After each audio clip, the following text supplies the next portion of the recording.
we should be greatly reassured that our elections basically involve a pen, and that isn't hackable, at least right now.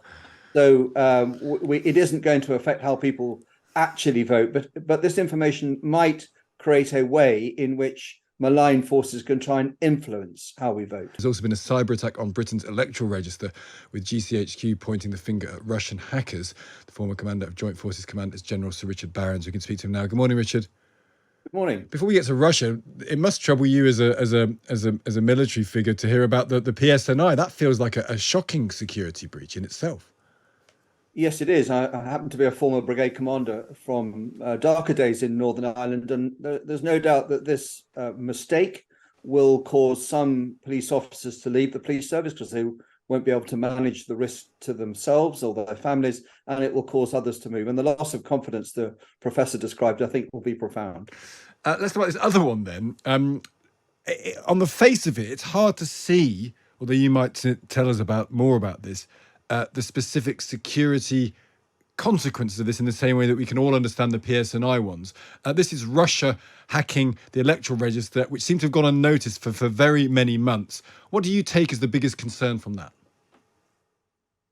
Well, I think the first concern is that the electoral register can be hacked. And in some ways, we shouldn't be surprised by this, because every single organization of any type in the United Kingdom that uses information technology is hackable, and most should assume that they are going to be hacked and need to take the measures to deal with the consequences of it.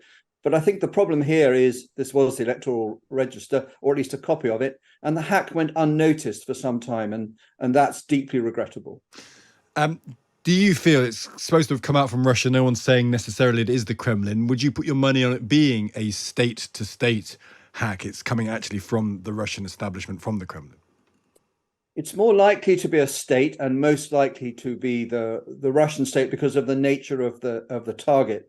Russian hacking generally focuses on creating disruption, disturbing things like electoral processes, and Russian organized crime focuses, frankly, very effectively on stealing information and money, whereas China tends to focus more on intellectual property rights from businesses. North Korea is mostly about stealing money, and Iran is about sowing disruption. So they all have slightly different bents on this. So this feels like Russian state intervention. And what would they gain from it? Because they're knowing the names and addresses of people. They can't influence elections in this way. They're not altering information. They can't alter a voting system which doesn't exist electronically. What do they gain from this? What should we all worry about if we're on the electoral register?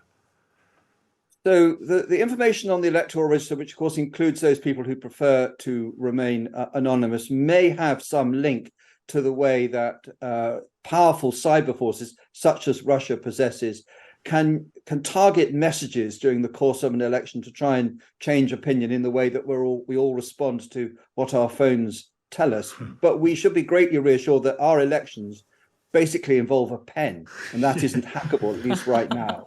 So it isn't going to affect how people actually vote, but this information might create a way in which malign forces can try and influence how we vote. It's a good point, that, Richard, actually. It's crazy in many ways. You know, that thing that happens in Sunderland where they race to see how many people can physically count the scrawled on bits of paper. And it looks like something that could have happened 100 years ago. But maybe, is that one solution? We have to keep to measures like that because you can't hack a pen, and maybe that's something we have to cling to.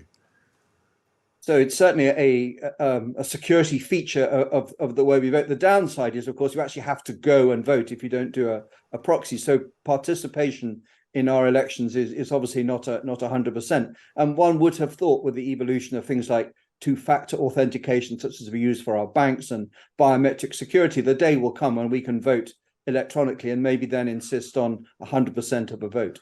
That's an interesting point. So the day is not there yet. Richard, good to speak to you. Thank you for joining us. That is the former commander of Joint Forces Command, General Sir Richard Barrons.